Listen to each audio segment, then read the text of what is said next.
Hace 2 años se puso a la venta esta casa. Posiblemente muchos la reconozcan. Se encuentra en la localidad de Amityville, estado de Nueva York.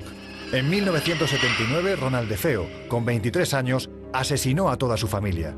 Poco después, cuando la casa fue adquirida por los nuevos inquilinos, esta, como si hubiera cobrado vida, comenzó a acosarles.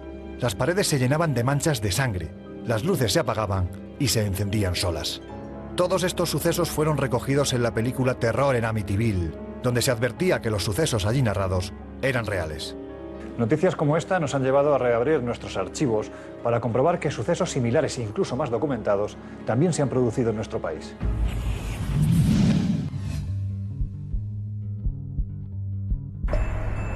Y es que la capital de España también tiene su lado oculto, debatiéndose entre la leyenda y la certeza, un aspecto mágico al que muy pocas veces prestamos atención.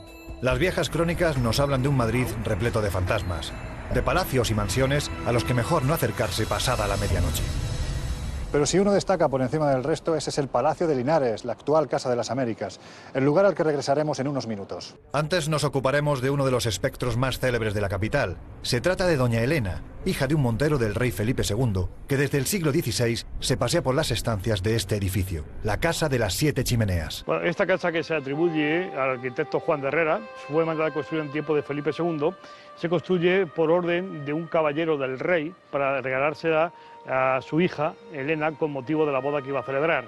La Casa de las 7 Chimeneas en un principio no era casa ni tenía 7 chimeneas. Era un palacio de la época de Felipe II y la leyenda dice que lo habita una mujer llamada Doña Elena, que era una de las camareras de la corte real, hija de uno de los monteros reales, casada con un capitán de los tercios de Flandes, el capitán Zapata. Comienza la leyenda cuando Elena se casa con este capitán, que poco tiempo después muere en la batalla de Lepanto. Elena se sube en una tristeza profunda, tremenda, desoladora, y al poco tiempo aparece muerta. Justo en ese momento empieza la historia del espectro de Doña Elena, que se le ve deambulando por la cornisa de este Palacio de las 7 Chimeneas, haciendo siempre unos mismos rituales. Va paseando en silencio con unas vestiduras blancas, en un momento determinado se arrodilla, luego se da golpes en el pecho y en ese momento desaparece. Pero no solo los antiguos edificios de Madrid han sido escenario de tétricas leyendas o de supuestas apariciones. También templos del arte como este que se encuentra a nuestras espaldas fue portada de los principales medios de comunicación en el mes de abril del año 1995. La causa, que en su interior, decían los testigos, se estaban viendo fantasmas. Esto era el Hospital General, el famoso Hospital de San Carlos. Lógicamente, en este hospital moría muchísima gente por epidemias, por peste, que fueron enterradas precipitadamente en lo que era pues, el cementerio, en los sótanos, en fin, en todos los lugares que podían habilitar. Aquí traían, aparte de enfermos, traían locos, o sea, locos, pero que eran asesinos. Todos los tenían engrilletados, pero en más de una ocasión atacaban a las monjas de la caridad que iban a atenderles, ¿no? Y cuando dejó de ser hospital, cuando se empezaron a hacer las primeras obras de remodelación, sobre todo a partir del año 1982, ¿qué surge? Cadáveres, esqueletos, y se empieza a remover toda esa historia pavorosa del momento en que fue Hospital General, en que muchos decían ver a espectros que aseguraban que se aparecían justo en el momento que un moribundo estaba a punto de fallecer. A finales del siglo XIX, una revista muy prestigiosa, la Ilustración española y americana, lo denominaba esto el Hospital del Terror, porque decía que se veía a los enfermos amarillentos cómo se asomaban entre los barrotes. Dice, pero ¿será por la enfermedad o también por esos ruidos, por esos fenómenos, por esas apariciones fantasmales que se producen de noche? Quizás sea por eso. Los vigilantes de seguridad empiezan a oír cosas raras, fenómenos extraños, y todo eso genera toda una fenomenología paranormal que se incrementa cuando alguien dice haber detectado en esas obras de remodelación 3 momias de monjas. Empezaron a verse sombras, a oírse ruidos extraños, a producirse fenómenos paranormales, ascensores que echaban a andar solos, puertas que se abrían y se cerraban sin que hubiera nadie, y empezó ya a cundir un poco de psicosis. Pero fue eso, a raíz de que aparecieran los primeros huesos bajo la piqueta de los albañiles. Se acababa de destapar la caja de Pandora de esos muertos, de esos espíritus, de eso que yacía debajo de este centro. Hay muchas leyendas urbanas alrededor del centro Reina Sofía. Una de ellas es que hicieron una sesión de Ouija, los vigilantes jurados, por la noche, y una de esas comunicaciones que dicen recibir en la Ouija es que uno de los familiares de uno de los vigilantes jurados que estaba presente iba a tener una desgracia no pasando mucho tiempo. Pues una noche, 4 de ellos decidieron hacer una ouija y le dijeron a ese ser que parecía que pululaba por allá que se manifestaba. Y el vaso se movió a las letras A, T, A. Ata, que no sé cuál. Se quedaron así un poco, pues manifiéstate más. Entonces oyeron 2 golpes secos en la pared. Se levantaron, se fueron un poco, pero bueno, enseguida volvieron. Por cierto, pues que al jefe del grupo, Felipe, se le ocurrió decir Ataulfo. Y ahí se quedó el nombre de Ataulfo.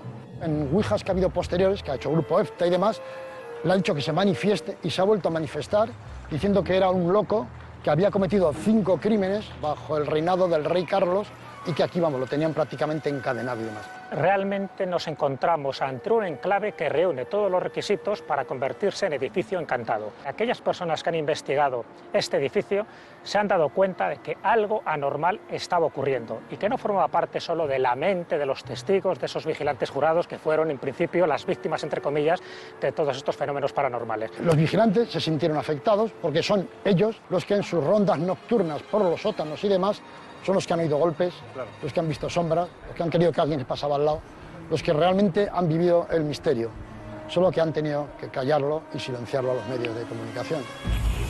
Apenas 2 años antes, en el centro de Madrid, se elevaba un palacio que mostraba las trazas de su decadencia. El olvido al que quedó relegado una vez dejó de estar habitado.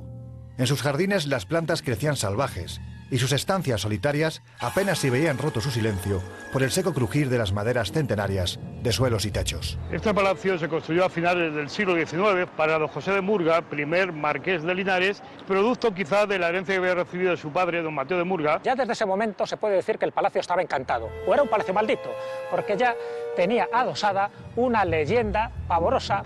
José de Murga se enamora de la hija de una cigarrera de embajadores de la fábrica de tabaco, un amor profundo, pero el padre se opone porque dice que no es la persona que conviene a su hijo. Él está tan enamorado que dice que no renuncia a casarse con ella y lo que hace el padre es mandarle a estudiar a Londres con el ánimo de separarle y que no van a encontrarse. Cuando regresa, al final se acaba casando con esta mujer. Su padre había muerto, pero cuando murió se había llevado a la tumba un secreto tremendo.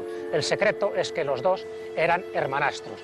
Raimunda era el fruto de una relación que tuvo su padre con una cigarrera de la Real Fábrica de Tabacos, y cuando él se entera, ahí empieza esa tragedia familiar. La otra historia fantasmal comienza cuando esa pareja, sabiendo o no que son hermanos, deciden tener un hijo. Hay una parte que atestigua que la pudieron matar y otra parte que la dieron de adopción. Durante 1989, el Palacio de Linares fue investigado por un equipo de parapsicólogos capitaneado por el sacerdote jesuita José María Pilón.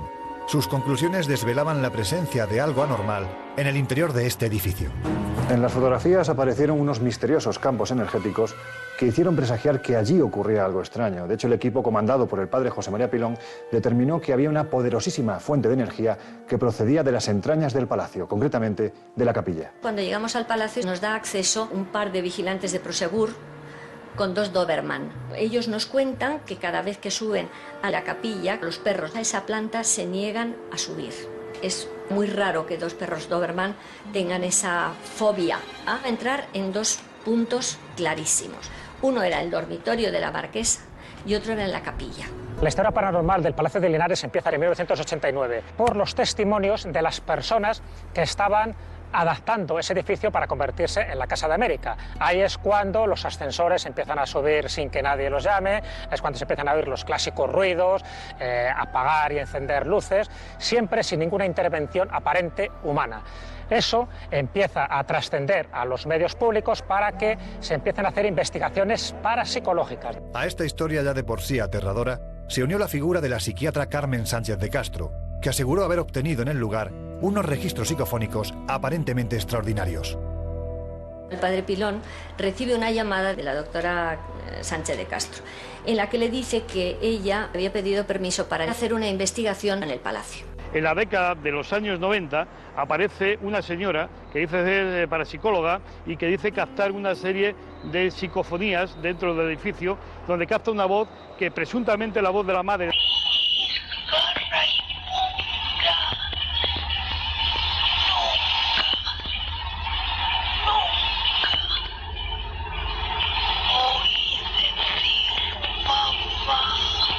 Las psicofonías del Palacio de Linares se puede decir que fue lo más espectacular, fue lo más escuchado, y aquel que escuchara lo de mamá, mamá, yo no tuve mamá, o mujer inmunda y cosas parecidas, pues decía, qué claro se oye. Esas psicofonías, las que produjeron más revuelo, fueron grabadas por Carmen Sánchez de Castro, que su historia ya estaba teñida de un cierto tufillo de falsedad. Le achacaron que no era médico, yo estaba en su consulta, ella nos contaba que ella, buceando en los papeles de los personajes del Palacio de Linares, ella había descubierto cosas sobre posibles hijos ilegítimos del duque de Linares, papeles.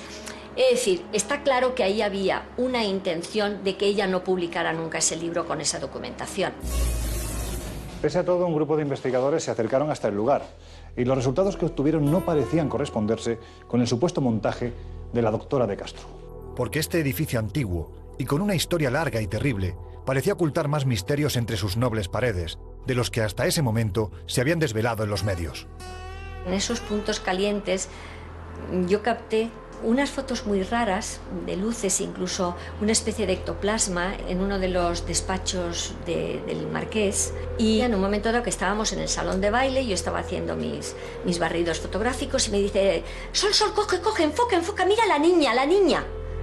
Claro, yo no tengo ninguna capacidad paranormal para ver cómo tiene Paloma, pero ella, la niña que vio, era muy parecida a la niña que está en la pintura del propio salón de baile. Era una niña vestida con un traje blanco, con tirabuzones y que estaba bailando. Cuando lo miras con una cierta objetividad, te das cuenta que esas psicofonías, que esos elementos supuestamente paranormales se dan en multitud de edificios y no por eso se convierte en un lugar encantado. El que esté en un lugar tan céntrico, el que se le diera tanta repercusión mediática, si lo metes todo eso en una costelera, sacas como conclusión que nos hemos creado una casa de fantasmas. A mí me vieron al marqués sentado a mi lado y yo empecé a notar un frío rarísimo, mes de julio, imagínate el calor que hacía, y una de las videntes que estaban allí con nosotros se inclinó y me dijo, bueno, sí, Sol, es que lo tienes sentado a tu lado. Yo no sé si verdaderamente estaba allí el marqués o era la impregnación del marqués. En cualquier caso, la leyenda puede que tenga mucho de verdad, y que la gran impregnación que tiene el Palacio de Linares es ese, es el sufrimiento y las lágrimas que ha habido en él. Hoy día paseamos junto a estos históricos edificios sin atender más allá de su evidente belleza estética, sin ser conscientes de que en su interior son muchos los testigos que refieren haber pasado la peor de sus pesadillas, contemplando la presencia de extraños paseantes nocturnos que hacen caso omiso de aquellos que aterrados los observan. Y es que cabe la posibilidad de que se trate de meras leyendas, de historias tejidas para un pueblo, ávido por escucharlas, de alucinaciones o simplemente de malas interpretaciones por parte de aquellos que aseguran haber vivido este tipo de fenómenos. Pero también cabe la posibilidad de que estas historias hayan sido reales, aunque admitirlo, claro está, nos provoque un profundo desasosiego.